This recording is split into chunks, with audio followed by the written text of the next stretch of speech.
सभी को नमस्कार। मैं सुरेंद्र सोडी, फोकस एजुकेशन आहोर में आप सबका स्वागत है। तो शुरू करते हैं। हमारा जो आज का टॉपिक है और उसका नाम है समाज सुधारक। भारत में जो प्रमुख समाज सुधारक हुए उनके बारे में हम आज बात करेंगे। तो सबसे पहले आपको बता दें कि जो पहला नाम हम पढ़ते हैं और जिनका नाम है राजा राम मोहन राय। तो राजा राम मोहन राय जो है वो पहले समाज सुधारक माने जाते हैं। उसके बाद अगर हम 2 नंबर पे बात करते हैं और जिनका नाम है दयानंद सरस्वती। फिर उसके बाद 3 नंबर पे बात करते हैं तो स्वामी विवेकानंद जी आएंगे। और ये क्रम ऐसे ही रहेगा, याद रखना चाहिए। पहले राजा राम मोहन राय और उनके बाद दयानंद सरस्वती जी और उनके बाद अंत में हम पढ़ते हैं तो स्वामी विवेकानंद जी। और इन्हीं तीनों को लेकर के हर बार परीक्षाओं में क्वेश्चन पूछे जाते हैं और उन्हीं क्वेश्चनों के ऊपर हम आज बात भी करेंगे और साथ में ये हमारा टॉपिक भी क्लियर होगा। तो शुरू करते हैं। हमारे पास जो 3 समाज सुधारक है, पहले हम बात कर लेते हैं कि भारत में इनका स्थान कहाँ है। तो सबसे पहले हम बात करते हैं तो जो भारत हमारा है, यहाँ जो एक एरिया है जिसका नाम है बम्बई, आजकल का मुंबई और बम्बई। और इसके बाद यहाँ हम बात करते हैं तो उस समय जो बंगाल था और बंगाल में था कोलकाता, यानी कलकत्ता, याद रखना चाहिए, कलकत्ता। तो 3 समाज सुधारक है और 2 ही स्थान आपने याद रखना है, एक तो बम्बई और दूसरा कौन सा है, कलकत्ता है। सबसे पहले जो आते हैं राजा राम मोहन राय जी आते हैं और उनका संबंध है कलकत्ता से, याद रखना चाहिए। तो पहले समाज सुधारक जिनका संबंध रहेगा कलकत्ता से, और दूसरे जो समाज सुधारक है जिनका संबंध रहेगा, याद रख लो, दयानंद सरस्वती का जो संबंध रहेगा वो इधर रहेगा, पश्चिमी भारत की तरफ रहेगा, यानी कि मुंबई में रहेगा। 2 नंबर पे याद रखना चाहिए दयानंद सरस्वती जी। फिर उनके बाद में 3 नंबर हम बात करते हैं, दोबारा फिर चला जाना आपने कहाँ पर, कोलकाता में। तो 3 नंबर वाले जो दयानंद स्वामी विवेकानंद जी जो थे और उनका संबंध फिर कहाँ से आ जाएगा, कोलकाता से आ जाएगा। तो 2 ही स्थान याद रखने हैं और उसके बाद 3 जो समाज सुधारक हमारे कंप्लीट हो जाते हैं। तो 1 नंबर पे याद रख लो कोलकाता, कोलकाता के बाद 2 नंबर पे मुंबई याद रखना चाहिए और 3 नंबर पे फिर याद रखना चाहिए कोलकाता। तो ये हमारे 3 समाज सुधारक है, पहले राजा राम मोहन राय, फिर दयानंद सरस्वती और फिर उसके बाद में स्वामी विवेकानंद जी। तो तीनों का संबंध है, 2 ही शहर याद रखने हैं, मुंबई और कोलकाता। फिर उसके बाद हम बात करते हैं यहाँ पर आगे चल करके इनकी। तो ये तो हो गया हमारा इनके स्थान से संबंधित, ये कहाँ कहाँ निवास करते हैं। आगे हम बात करते हैं राजा राम मोहन राय जो थे और इनका समय क्या था। पहले तो याद रख लो कि जो तीनों का संबंध हम पढ़ेंगे वो एक ही समय याद रखना चाहिए आपको, 1800 से लेकर के 1800 से लेकर के, यानी कि 1800 ईस्वी से लेकर के और 1900 तक का जो समय रहेगा इनका। 1800 से लेकर के 1900 ईस्वी तक हम इनकी बात करेंगे। 100 साल में जो हमारे भारत के समाज में सुधार आया और इन्हीं को हम बोलते हैं पुनर्जागरण काल बोलते हैं, भारत में पुनर्जागरण काल बोलते हैं। और ये समय है 1800 से लेकर के 1900 के बीच। और 1900 के बीच और ये जो लोग होते हैं और इनको आधुनिक भारत के समाज सुधारक कहा जाता है, 1800 से लेकर के 1900 के बीच याद रखना चाहिए। और सबसे पहले याद रखने हैं जिनका नाम है राजा राम मोहन राय। इनका अगर बात करते हैं तो यो जन्म होता है इनका 1772 में जन्मे थे। और उसके बाद हम बात करते हैं इनकी मृत्यु होती है 1833 में, याद रखना चाहिए, 1833 में मृत्यु होती है। और ये समय पीरियड था राजा राम मोहन राय का। उसके बाद हम बात करते हैं दयानंद सरस्वती जी की, तो 1824 में जन्मे थे और उसके बाद इनकी जो मृत्यु होती है 1883 में इनकी मृत्यु होती है। और अंत में हम बात करते हैं स्वामी विवेकानंद जी की, तो इनका जो जन्म होता है 1863 में होता है और इनकी जो मृत्यु होती है, याद रख लो, 1902 में होती है। और ये तीनों के तीनों समाज सुधारक हैं। तो पहला याद रख लो, सबसे पहले कौन आ गया, राजा राम मोहन राय। फिर उनके बाद दयानंद सरस्वती जी, और फिर हम पढ़ते हैं स्वामी विवेकानंद जी। और तीनों को एक ही तरीके से याद रख लो, 1800 से लेकर के 1900 तक याद रखना चाहिए। अब उसके बाद इनका जो हमारे भारत में अगर बात करते हैं समाज सुधार के कार्यों में इनका जो आगमन होता है और वो तारीख याद रखना चाहिए, वो होता है 1809 में। सबसे पहले इनकी जो एंट्री होती है हमारे समाज के प्रति वो होती, याद रखना चाहिए, 1809 में। और इधर हम बात करते हैं दयानंद सरस्वती जी की, और 1824 का डबल, 24 का डबल, मतलब 24 साल की उम्र में ये लगे थे समाज के सुधारों में। तो यहाँ पर हो जाएगा 1848 हो जाएगा। तो इनका जो आगमन होता है हमारे 1809 में और 1848 में, और इनका जो आगमन होता है याद रखना चाहिए 1886 में। 1886 में। यहाँ के बाद जितने भी क्वेश्चन आएंगे इनके टाइम की बात करते हैं तो आगे ही इनके क्वेश्चन पूछे जाएंगे। तो सबसे पहले 1 नंबर पे हम बात करते हैं तो राजा राम मोहन राय, और जिनका जन्म 1772 से लेकर हम बात करते हैं इनकी मृत्यु 1833 में। और इनका जो समाज के प्रति कार्यों में जो पहला आगमन होता है 1809 में, याद रखना चाहिए। और इधर हम बात करते हैं 1824 से लेकर के 1883, और इनका जो आगमन होता है 1848। और उसके बाद हम बात करते हैं स्वामी विवेकानंद जी की, और 1863 से लेकर के 1902 तक, और इनका जो आगमन होता है 1886 जन 1886 में। अब उनके बाद हम बात करते हैं राजा राम मोहन राय का जन्म होता है, और इनका जन्म जो होता है याद रखना चाहिए वो होता है राधा नगर में। कहाँ होता है भाई? राधा नगर में। तो राधा नगर में, और हुगली जिला है, याद रखना चाहिए, राधा नगर हुगली जिला, जो बंगाल की धरती पर इनका जन्म होता है, राधा नगर में, याद रखना चाहिए। और दयानंद सरस्वती का जो होता है वो टंकारा में होता है। कहाँ होता है भी? टंकारा में होता है, और ये गुजरात में है। कहाँ पर है ये? गुजरात में होता है, और गुजरात के मोरवी के टंकारा नामक स्थान पर इनका जन्म होता है। और स्वामी विवेकानंद जी की हम बात करते हैं, और इनका संबंध याद रख लो, इनका संबंध जो था वो था कोलकाता से था।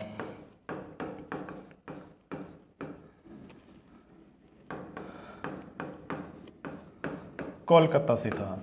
तो याद रख लो, यहाँ पर हम बात करते हैं तो राधा में राजा जन्मे थे, राधा नगर हुगली, और राधा में राजा जन्मे थे, टंकारा में दयानंद सरस्वती जी थे, और उधर हम बात करते हैं तो स्वामी विवेकानंद जी थे। तो याद रखो, राजा राम मोहन राय पहले व्यक्ति थे, और इसी कारण इनको कहते थे जिनका नाम था राजा राम मोहन राय। फिर उसके बीच में हम बात करते हैं दयानंद सरस्वती, और अंत में करते हैं स्वामी विवेकानंद जी। अब हम एक एक की बात करेंगे। सबसे पहले हम बात करते हैं राजा राम मोहन राय की। मोहन राय। तो यहाँ पर इनकी जो बात की थी हमने, इनके जन्म को लेकर बात की थी। तो राजा राम मोहन राय का जो जन्म होता है वो राधा नगर में होता है। कहाँ होता है? राधा नगर में होता है। इतना याद रखो, राजा का जन्म राधा में होता है, राधा में राजा का जन्म होता है। और उसके बाद हम बात करते हैं तो जो पहली इनकी तारीख पढ़नी चाहिए, सीधे हम बात करते हैं क्वेश्चनों के ऊपर। इनका जो आगमन होता है, पहले जन्म हम बात करते हैं तो 1772 से लेकर के और 1833 तक इनका जो काल रहेगा। तो शुरू करते हैं समाज में इनका जो पहले प्रवेश होता है वो समय याद रखना चाहिए, वो है 1809 पहली तारीख याद रखना चाहिए।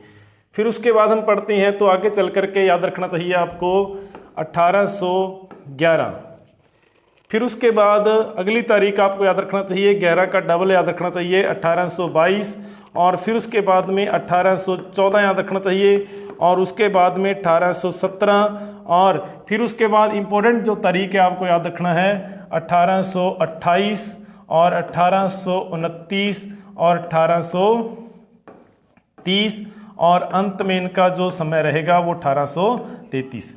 ये क्वेश्चन है सारे के सारे राजा राम मोहन राय के। तो 1809, 1811 और 1822 याद रख लो, फिर 14 और 17 याद रख लो, फिर तो 3 कर्म से याद रख लो 28, 29 और 30, और अंत में याद रख लो 1833। तो तो ये समय है, इतने समय में राजा राम मोहन राय जो कुछ किया हम उनके बारे में बात करेंगे। तो सबसे पहले हम चलते हैं 1809 में।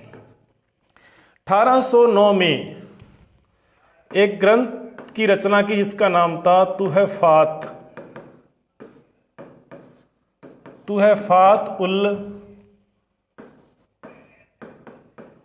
मुवाहिदीन।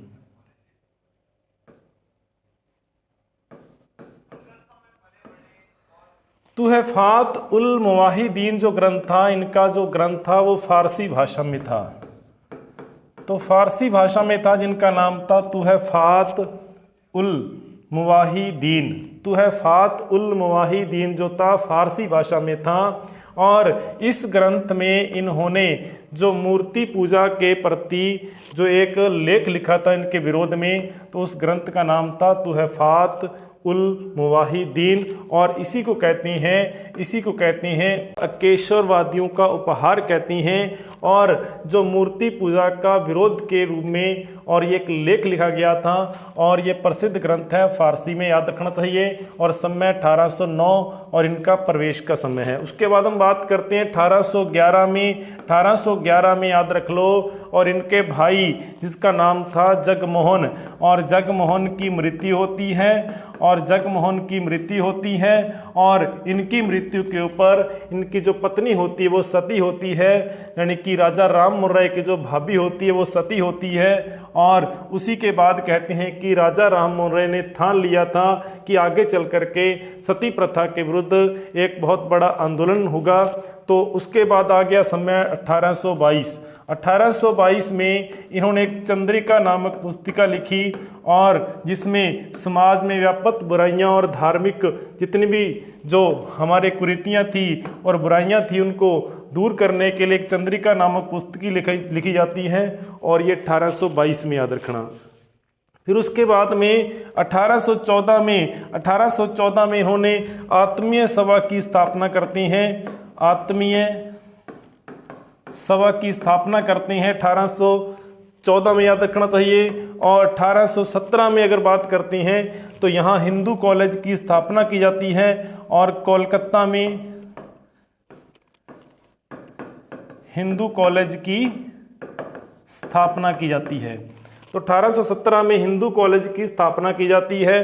तो यहाँ तक हमने बात की है। तो एक बार फिर इनको दोबारा देखते हैं। 1809 में उनका आगमन होता है और ग्रंथ लिखा जाता है जिसका नाम होता है तुहफात उल मुवाहिदीन, और फारसी में था, जिनको कहते हैं हम अकेश्वरवादियों का उपहार कहते हैं। और उसके बाद हम बात करते हैं 1811 में जगमोहन राय की मृत्यु होती है और उनकी पत्नी सती होती है, और जिससे राजा राम मोहन राय को लगता है कि आगे चल करके और इसके प्रति भी जो कार्य करना चाहिए, तो आगे चल करके इन्होंने जो बड़ा काम किया वो इन्हीं के विरुद्ध था, सती प्रथा के ही विरुद्ध था। आगे चल करके 1822 में चंद्रिका नामक पुस्तक लिखी जाती है, और 1814 में आत्मीय सभा की स्थापना की जाती है, और 1817 में हिंदू कॉलेज की स्थापना की जाती है कलकत्ता में। कलकत्ता में ये सारे काम कलकत्ता में होंगे, याद रखना चाहिए। उसके बाद हम बात करते हैं, अगला जो समय हम पढ़ते हैं 28, और ये 28 जो समय है और इसकी तारीख पूरी याद रखना चाहिए आपको। 20 अगस्त 1828, और 20 अगस्त 1828 को राजा राम मोहन राय के द्वारा एक प्रसिद्ध समाज की स्थापना की गई, और जिसका नाम था ब्रह्म समाज। तो ब्रह्म समाज की स्थापना राजा राम मोहन राय के द्वारा 20 अगस्त 1828 में, और कहाँ की जाएगी ये आपको पहले मैंने बता दिया, ये कलकत्ता में। कहाँ की जाएगी भाई? कलकत्ता में। तो 20 अगस्त 1828 में ब्रह्म समाज की स्थापना हो जाती है, और 1829 में आगे चल करके, और इसकी भी तारीख याद कर सकते हो आप, 4 दिसंबर 1829 को 4 दिसंबर 1829 को सती प्रथा के विरुद्ध जो अधिनियम लाया गया, और जो जिसका नाम था अधिनियम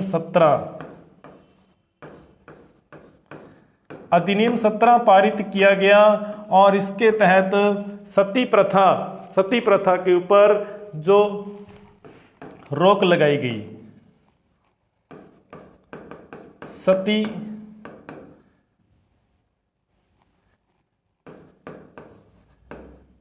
प्रथा पर प्रतिबंध लगाया गया। और ये कब लगाया गया याद रखना चाहिए, 4 दिसंबर 1829 में। और इसी समय जो बंगाल का गवर्नर जनरल था और जिनका नाम था विलियम बेटिक, कौन था भाई, विलियम बेटिक के सहयोग से 4 दिसंबर 1829 को अधिनियम 17 या सती प्रथा पर जो रोक लगाई जाती है, सती प्रथा पर जो रोक लगाई जाती है, और वो याद रखना चाहिए कब लगाई जाती है, 4 दिसंबर 1829 को। फिर उसके बाद में बहुत इंपॉर्टेंट समय है जिनका नाम है 1830 और 1830 में, और यहाँ का जो एक प्रसिद्ध जो मुगल बादशाह जिनका नाम था अकबर सेकंड, और यही अकबर सेकंड जो था इन्होंने राम मोहन राय को कहाँ भेजा था, तो इंग्लैंड भेजा था, याद रखना चाहिए। कहाँ भेजा था, इंग्लैंड भेजा था। और ये पहले व्यक्ति थे हमारे राजा राम मोहन राय जी, जो कि भारतीय भूमि से और समुद्र की यात्रा करके और इंग्लैंड पर पैर रखने वाले जो पहले व्यक्ति थे वो कौन थे, मोहन राय थे, राजा राम मोहन राय थे। और इसी अकबर सेकंड के द्वारा इनको जो उपाधि दी जाती है वो राजा की उपाधि दी जाती है, याद रखना चाहिए। और अकबर सेकंड के द्वारा राम मोहन राय को राजा की उपाधि दी जाती है और इनका नाम हो जाता है राजा राम मोहन राय। तो इंग्लैंड जाते हैं और अकबर के द्वारा भेजा जाता है राजा राम मोहन राय को, और इंग्लैंड के वहाँ के जो प्रसिद्ध सम्राट जिनका नाम था विलियम चतुर्थ था, उनके पास पहुँचते हैं और अकबर की पेंशन बढ़ाने के लिए बात की जाती है। और वहीं पर आगे चल कर के 1833 में राजा राम मोहन राय की ब्रिस्टल नामक स्थान पर इनकी मृत्यु हो जाती है। इंग्लैंड में इनकी मृत्यु हो जाती है और वहीं पर इनका स्मारक बना दिया जाता है राजा राम मोहन राय का। और उसी स्मारक के ऊपर एक प्रसिद्ध संस्कृत के जो लेख थे जिनका नाम था हरि के लिए जो नाटक था, और उनकी कुछ पंक्तियां लिखी होती है। तो हरि के लिए जो नाटक था उनकी कुछ पंक्तियां जो राजा राम मोहन राय के स्मारक के ऊपर लिखी होती है। तो याद रखना चाहिए 1833। तो ये हमने समय कंप्लीट कर लिया और राजा राम मोहन राय कंप्लीट कर लिया। इसके अलावा जो रहेगी इनके पत्तर और इनकी पुस्तकें रहेगी।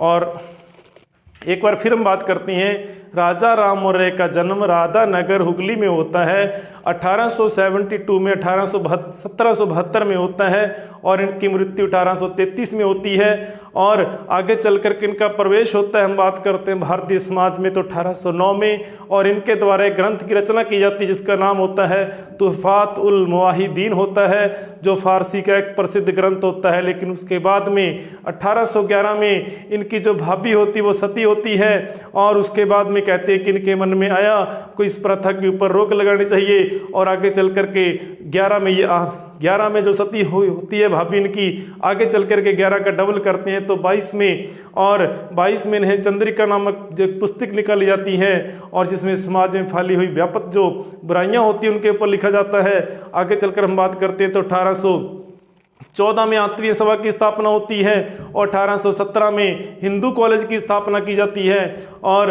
उसके बाद में एक प्रसिद्ध समाज की स्थापना होती है, ब्रह्म समाज की स्थापना राजा राम मोहन राय के द्वारा कोलकाता में की जाती है। और इसका समय याद रखना चाहिए 20/8/28 होते हैं, 20 अगस्त 1828 में और 4 दिसंबर 1829 में सती प्रथा के ऊपर जो कानून लाया जाता है जिसका नाम होता है अधिनियम 17, याद करना चाहिए, पास होता है। और किसके सहयोग से पास हुआ, विलियम बेंटिक के नेतृत्व में। आगे चल करके 1830 में और मोहन राय को अकबर सेकंड के द्वारा राजा की उपाधि दे करके और विदेश की धरती पर भेजा जाता है। और ये पहला व्यक्ति था जो यहाँ से यात्रा करके समुद्र पार करके और विदेश की धरती पर पैर रखने वाला जो पहला राजा राम मोहन राय हो गया। और 1830 में और वहीं पर इनकी हो जाती है मृत्यु, और 1833 में वही मृत्यु हो जाती है और वहीं इनका स्मारक बना हुआ है। और उसके ऊपर एक प्रसिद्ध संस्कृत का जो नाटक लिखा जिसका नाम है हरि के लिए, याद रखना चाहिए।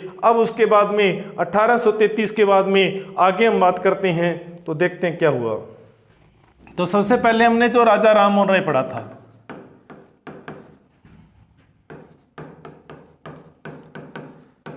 तो राजा राम मोहन राय की बात करते हैं।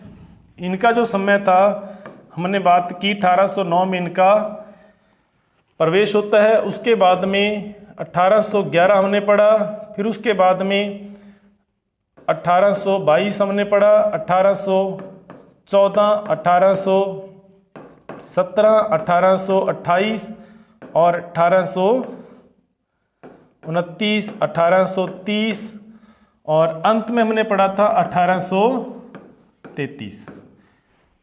अब राजा राम मोहन राय की मृत्यु हो जाती 33 में, और इसके बाद में जो ब्रह्म समाज को आगे संभालने वाले व्यक्ति होते हैं, और उसके बाद इनको संभाला था जिनका नाम था द्वारिकानाथ टैगोर ने।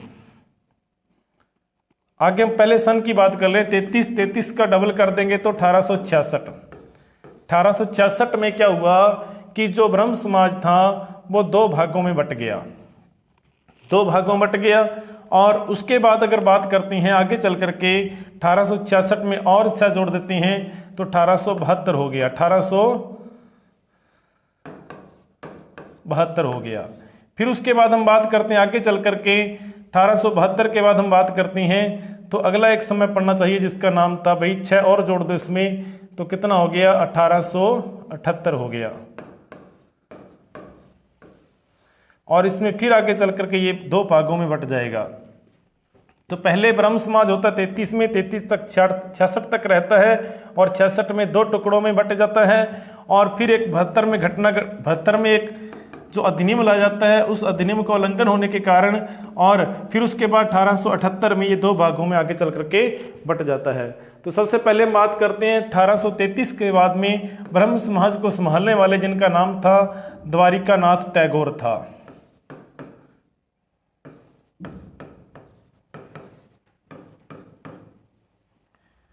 द्वारिकानाथ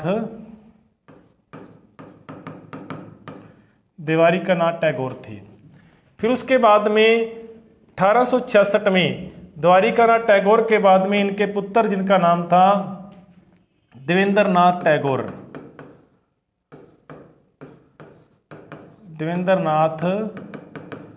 टैगोर थे। फिर उसके बाद देवेंद्रनाथ टैगोर के साथ मिलते हैं जिनका नाम था भाई केशव चंद्र सेन।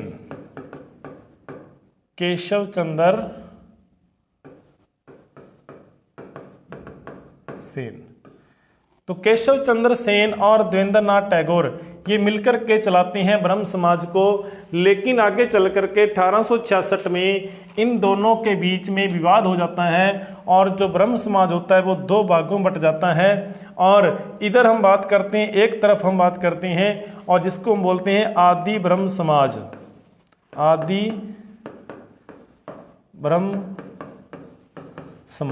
और इनको चलाने वाले जो थे वो थे देवेंद्रनाथ। और दूसरी तरफ हम बात करते हैं, दूसरी जो शाखा रहती है इनकी, और उसका नाम होता है, याद रखना चाहिए, भारतीय ब्रह्म समाज।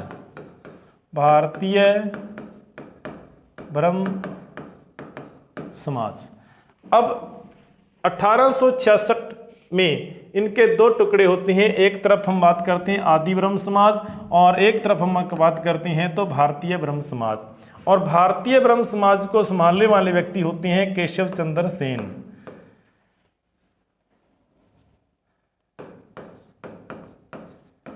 केशव चंद्र सेन जो होते हैं वो भारतीय ब्रह्म समाज के। फिर उसके बाद में 1872 में घटना घटती है कि यहाँ पर एक एक्ट लाया जाता है, एक नियम लाया जाता है जिनका नाम होता है ब्रह्म विवाह अधिनियम।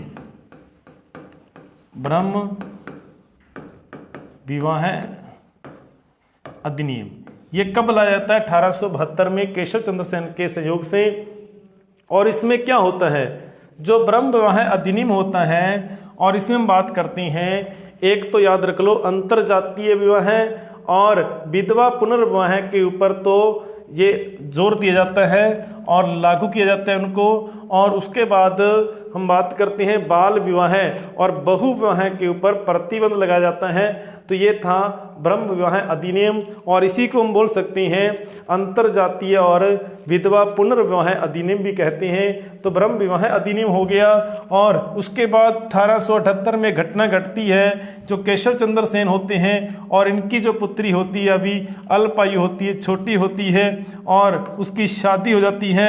और उस शादी होने से कहते हैं कि इस अधिनियम का उल्लंघन होता है। और आगे चल करके 1878 में 1878 में ये ब्रह्म समाज, जो हमारा भारतीय ब्रह्म समाज था, उसका एक शाखा और बन जाती है, और जिनको हम बोलते हैं साधारण ब्रह्म समाज। साधारण ब्रह्म समाज। तो ये हमारा आज का जो टॉपिक था राजा राममोहन राय के ऊपर। और इसके बाद हम बात करते हैं, एक रह जाएगा बात इनकी जो रहेगी पत्रकारिता में, और वो भी हम पढ़ेंगे। तो सबसे पहले हम बात कर लेते हैं, पूरे का पूरा एक बार फिर देख लेते हैं। तो शुरू करते हैं पहले